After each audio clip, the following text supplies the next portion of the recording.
at some point very soon, they can't defy economic reality. Soon enough, they're going to have to accept. You know what I mean? It's just going to catch up. Do you see it carrying on the way it is, or is it going to? Look, I remember when my parents, when I was little, giving away my age now, were buying houses for 300 or 400 quid. Wow. Yeah, and then as I got older, houses were 10 or 15 grand. Right. And when I took my first house, which was a council house and it was discounted, my first house I paid 18,330 for.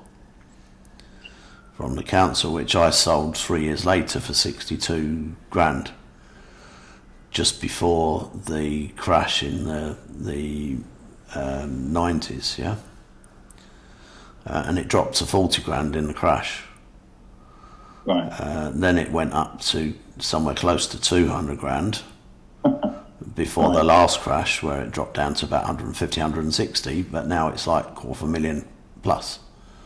So I've watched a specific property road area in Milton Keynes historically change in price through the two crashes. I can kind of see. So everyone always thinks prices can't possibly go up any higher. Okay, but they just keep doing it. Within an up and down. Yeah. I personally think that we're never going to see the huge growths that we had in the early 2000s, okay, because it is all about affordability, okay? When we had self-cert mortgages, affordability was there a lot easier.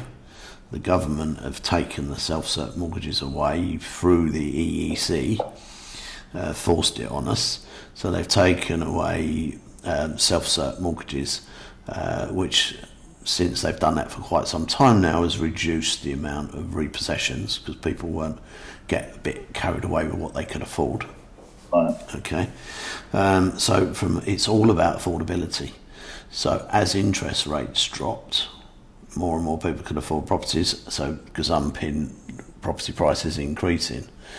Now we've hit this 1-2% interest that you can get on mortgages, and we are now going to be more reliant on the average job earnings in an area.